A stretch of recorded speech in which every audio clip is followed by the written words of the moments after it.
The notification came in at 6:47 in the morning, while I was still in my pajamas, standing over my kitchen sink with a cup of coffee going cold in my hand. It was from my HR director. The subject line said, Finalist candidate, Buckner, TR. I stared at it for a long moment. Then I set my coffee down very carefully, the way you do when you're trying not to react to something before you've had time to think. My cousin Trevor Buckner had applied for the Director of Operations role at my company. He didn't know it was my company. I closed the email, put my phone face down on the counter, and stood there in my quiet kitchen for a few minutes, listening to the refrigerator hum. Then I picked up my phone again and texted my mom, "Are you going to Uncle Dwight's thing this weekend?" She replied in under a minute, "Of course. You should come. It's been 2 years." 2 years. She wasn't wrong. Let me back up. I dropped out of college in the spring of my sophomore year. I was 20 years old, studying computer science at a state school in Ohio, and I was, by any measurable standard, struggling. Not with the coursework. The coursework was fine, actually. I was struggling with the feeling that I was sitting in a waiting room for my own life. Every class felt like a hallway I had to walk through to get somewhere I actually wanted to be, and I kept looking around thinking, why are we all just sitting here? I had been building things since I was 14. Not anything impressive at first. Little productivity tools, browser extensions, a basic inventory tracker I made for my dad's hardware store that he used for 3 years until the place closed. But by the time I was a sophomore in college, I was freelancing on the side, making enough to cover my rent and then some, working with small businesses who needed custom software but couldn't afford enterprise solutions. I tried to explain this to my Uncle Dwight once at Christmas. He nodded through most of it and then said, "That sounds like a hobby." I said, "It pays my rent." He said, "For now." When I dropped out, my mom cried. My dad, to his enormous credit, did not. He drove out to help me move my stuff out of the dorm, bought me a sandwich at a Subway off the highway, and said, "Just make sure you're building toward something."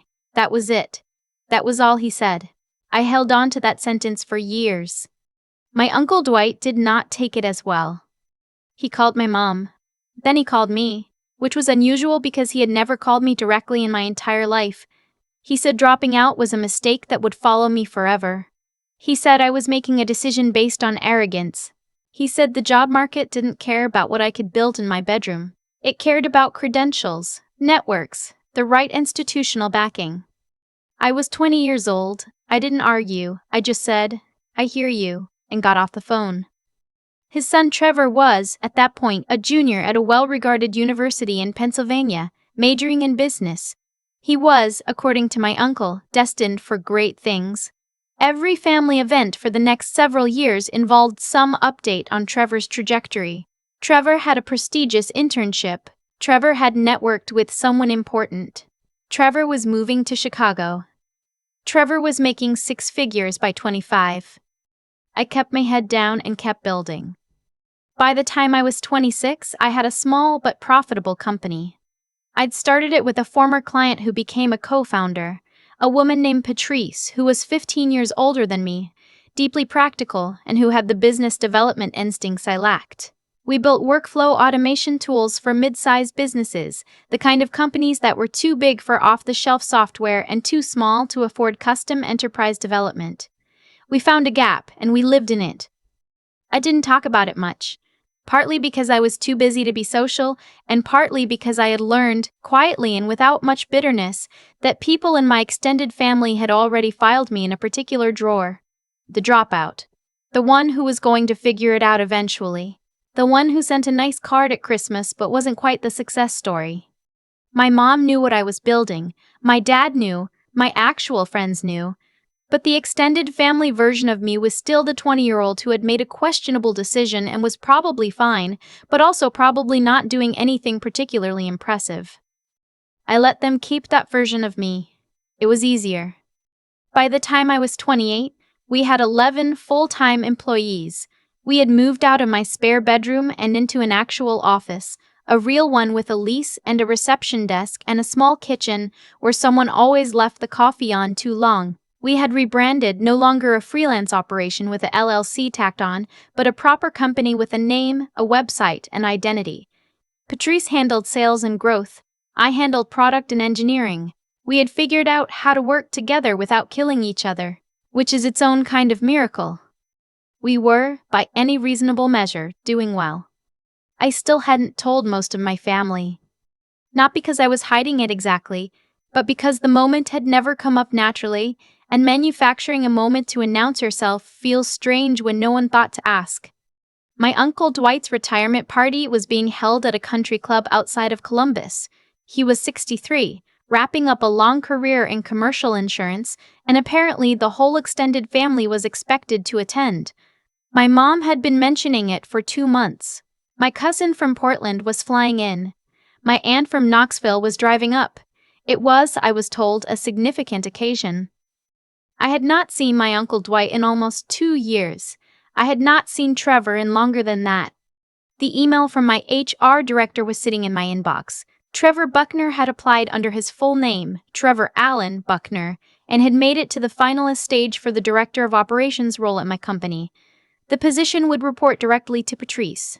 The starting salary was $145,000 plus equity. I called Patrice that afternoon. "Did you know," I said, "that one of our finalists shares my last name?" There was a pause. "I didn't connect it," she said. "His references are solid. His interview was actually quite good." "I know. I read the notes." "Is this a problem?" "I thought about that. I don't know yet," I said. "Let me think about it." I went to the party. The country club was exactly what you would expect. Beige carpets, golf art on the walls, a cash bar that wasn't actually a cash bar because my uncle had covered it, a DJ playing soft classic rock at a volume that made conversation possible, but also made it easy to pretend you couldn't hear something if you didn't want to. My mom spotted me at the door and pulled me into a hug that lasted longer than usual. "I'm so glad you came," she said, and she meant it in the way that also meant, "I know this is hard. I know how these people can be. I'm glad you're here anyway." My dad shook my hand and squeezed my shoulder, and that was enough. I had been there for maybe 20 minutes when I saw my Uncle Dwight. He looked the same, thicker around the middle, grayer at the temples, the same way of standing that suggested he expected the room to orient itself around him. He greeted me warmly enough, the way you greet someone you're vaguely fond of but haven't thought about recently. "You look great," he said. "What are you up to these days?" "I run a software company," I said. "Oh, nice," he said, in a tone that meant, "That's nice, dear," and then someone touched his arm and pulled him away. And that was the end of that conversation. I got a drink. I found a spot near the windows where I could see the golf course going gold in the late afternoon light, and I stood there and felt, not for the first time, the particular loneliness of being invisible in a room full of people who know your name. Trevor found me about an hour in. He had grown into himself since I'd last seen him. He was taller than I remembered, or maybe just more solid. He was wearing a jacket that cost more than some of my early paychecks. He had the easy confidence of someone who had been told his whole life that confidence was his by right. "Hey, stranger," he said. He hugged me with one arm, the way people do when they're being performatively affectionate. "Haven't seen you in forever. What's going on with you?" "Good things," I said. "You?" And that was where it started. Trevor had news. Trevor had excellent news, actually. He had applied for a director-level position at a tech company in our area. He named my company, the name we had rebranded under 2 years ago, and he had made it to the final round. It was, he said, a serious opportunity. Major step up. Great equity package. He would basically be running operations. "I'm pretty much expecting the offer," he said. He wasn't bragging exactly. He said it the way people say things when they've been told their whole lives that expecting things to go their way is just called confidence. "My references are strong. The interviews went well. I think it's mine if I want it." I nodded slowly. "That's exciting," I said. "It's a younger company," he said, with a slight shift in tone, "the kind that means I'm being gracious by considering them. Female founders, boutique-ish, but growing fast, apparently." "Female founders," I said. "Yeah, I think the main one has a kind of unusual background, didn't finish college or something." He laughed lightly. It wasn't a mean laugh. That was almost the worst part. It was the laugh of someone who has already made up their mind about something and is just reporting the facts. But hey, results speak for themselves, right? Yeah, I said. They do. Across the room, my Uncle Dwight had gathered a small cluster of relatives around him, a few cousins, my aunt from Knoxville, a couple of people I didn't recognize. I could hear his voice carrying over the ambient music, the word Trevor appearing at regular intervals like a drum beat. I excused myself to get another drink. It happened at dinner. We were seated at round tables of 8, and through some combination of assigned seating and family politics, I ended up at the same table as my Uncle Dwight, my Aunt Linda, Trevor, and a few cousins I knew vaguely. The conversation moved through the usual channels. Updates on people I'd lost track of, references to events I hadn't attended, a mild debate about whether a particular cousin's recent move to Austin had been a wise decision.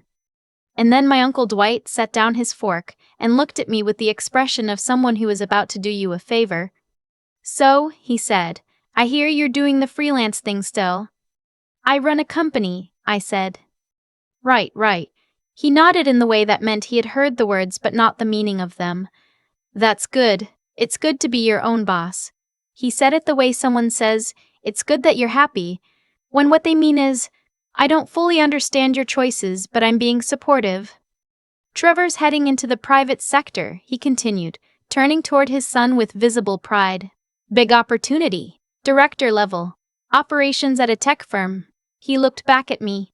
"That's the kind of thing that builds a real career. Equity, real management experience, a team underneath you." He paused. "Not that there's anything wrong with freelancing. It's just it's more independent, less structured." Trevor had the decency to look slightly uncomfortable. Just slightly. "Director of Operations," I said. "That's a significant role." "They've been pursuing him for weeks," my uncle said. "They have a strong interview process," I said mildly. "Multiple rounds, they take it seriously." My uncle looked at me with a small, puzzled frown. "You know the company?" "Reasonably well," I said. There was a small silence. My mom, seated 2 tables over, had not heard any of this. My dad would have caught the tone in my voice, but he was across the room talking to someone near the bar. "The founder," I said. "The one without the degree. She started the company in her spare bedroom. Took about 4 years to grow it to where it is now. 11 employees, 7-figure revenue. They just signed their largest contract in company history last month." My uncle nodded politely. "That's impressive for a small operation."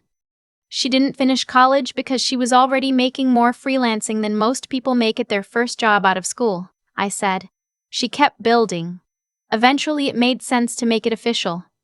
Something was shifting in the air at the table. One of my cousins had gone quiet. Trevor was looking at me with a slight narrowing of his eyes. "That sounds like you're describing yourself," Trevor said slowly. I picked up my water glass. "The company is called Vantage Workflow Solutions.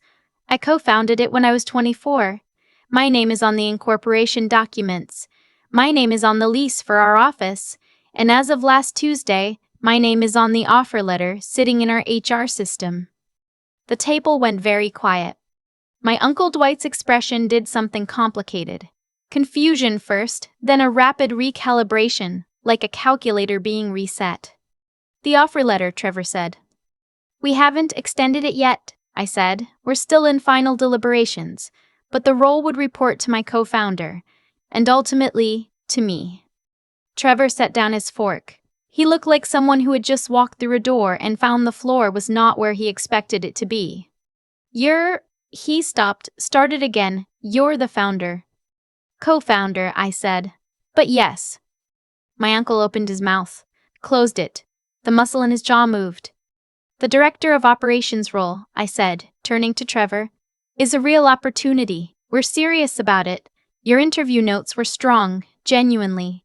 Patrice, my co-founder, thinks you have good instincts for process and scale." I paused. We hadn't connected the last names. It didn't come up. "Why didn't you say something?" Trevor asked. He wasn't angry exactly. He sounded like someone trying to locate solid ground. "You didn't ask what I did," I said simply. You told me what I did. My Uncle Dwight looked down at his plate. My Aunt Linda, who had been silent through all of this, reached over and touched my arm. She was my uncle's second wife, quiet and sharp, and she had always been warmer to me than the occasion seemed to call for. She didn't say anything. She just nodded once, and that was enough. I pulled Trevor aside after dinner, out on the club's terrace where the air was cooler and you could hear the fountain they'd installed to make the space feel more expensive than it was. I want to be straight with you, I said. He had his hands in his pockets. He looked younger out here, away from the performance of the dinner table. Okay. The role is real. Your candidacy is real. I'm not going to tank it because of tonight, or because of anything your dad said.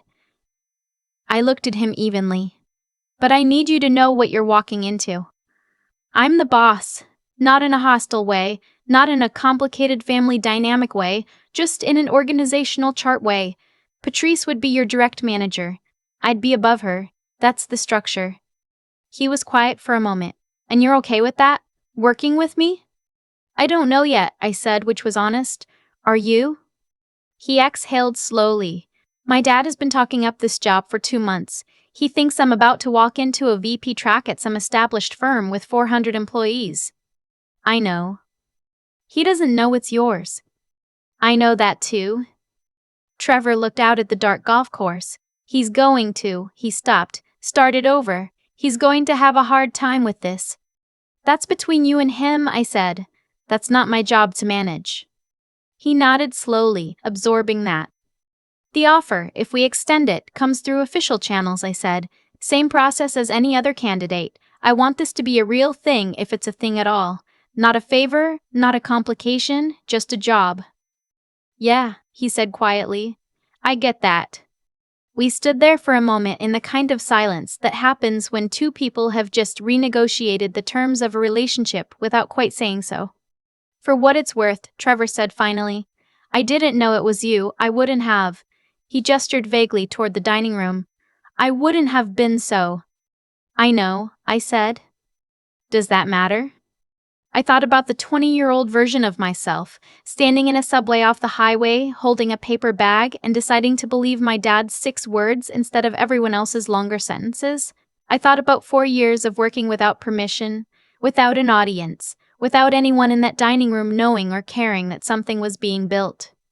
It matters a little, I said. It won't decide anything. I drove home that night with the window cracked. The Ohio dark going past at 70 miles an hour. The kind of tired you feel not from exhaustion, but from a long time of carrying something heavy, and then setting it down. My phone buzzed with a text from my mom. I heard a little of what happened at dinner. Are you okay? I smiled at the road, texted back at the next red light, more than okay. Tell Dad hi. She sent back a single heart. My mom is not a big emoji person. A heart means something. The following Monday, Patrice extended Trevor the offer.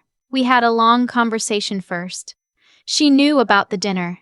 I had told her the whole story on Sunday over the phone, and she had laughed in a specific way that meant she was pleased about how it had gone, even if she was trying to be professional about it. He's still the best candidate, she said. The family drama is yours to sort. The business decision is clear. Trevor accepted. He gave notice at his previous job, moved through onboarding without incident, and showed up on his first day with coffee for the team, which I thought was a good sign. He has been, in the months since, a solid hire. Not flashy. Steady. He has my uncle's eye for how things should be organized without my uncle's tendency to make that about status. We don't talk about the party. We don't need to. My Uncle Dwight called me about 2 weeks after the party. The call was short. He said he hadn't realized what I'd built. He said he supposed he should have asked more questions over the years. He said he was proud of me, which came out a little stiff, like a word he wasn't used to saying in that direction. I thanked him. I meant it. Not because I needed it. I had stopped needing it somewhere around year 3, somewhere around the time I signed our first significant contract and sat alone in my car in a parking garage and let myself feel, quietly and privately, that I had been right. Not about everything, not about every decision, but about this. Still, there's something about being seen that doesn't stop mattering entirely, no matter how far past it you think you've gotten. You don't need the room to acknowledge you, but when it finally does, you let yourself feel that too. I had built something real. I had built it quietly, without permission, without the right credentials on paper, without anyone in that country club dining room watching or waiting or believing it was possible. And when the moment came, I didn't have to say very much at all. The company said it for me. I still think about that parking garage sometimes, the one where I sat alone in my car after signing my first real contract, not telling anyone, just sitting there in the concrete quiet, letting it land. No celebration, no audience, just me and the steering wheel and the knowledge that something I had built from nothing had just become undeniably real. That moment taught me something I couldn't have learned in a classroom. And I don't mean that as a knock on education. I mean that some things only reveal themselves through the doing. You can study integrity all you want, but you don't really know if you have it until someone gives you a reason to abandon it and you choose not to. When Trevor's application came through, I had every reason to make it disappear quietly. No one would have known. The history between our families, the years of being dismissed at every holiday table, it all would have justified a silent rejection. But that's not what I did, and it's not what I wanted to do. Not because I was being noble, because I had spent years building something I was proud of, and I wasn't going to let one uncomfortable dinner make it smaller than it was. There's a version of this story where I used that moment to humiliate my uncle the way he spent years, without even realizing it, chipping away at me. I didn't want that version.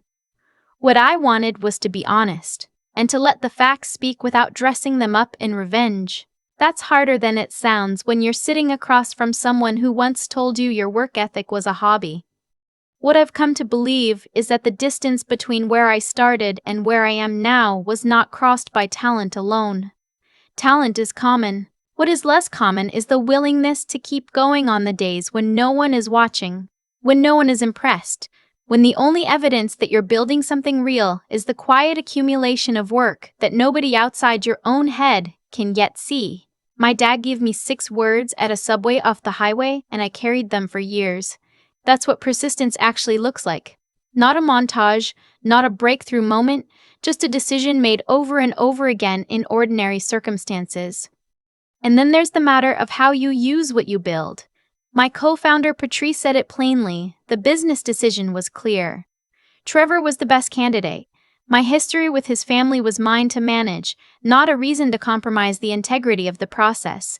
She was right. Keeping those two things separate, what is fair and what is personal, is not easy. But I think it matters more than almost anything else about how you lead and how you live. I did need my Uncle Dwight's phone call 2 weeks later. I had stopped needing his approval somewhere in year 3, in the quiet accumulation of all those ordinary days. But when he said he hadn't realized what I'd built, I let myself feel that too. Not because his recognition made it real. It was already real. But because there's nothing wrong with being seen, finally, by people who once looked right through you. The company said it for me. That was enough.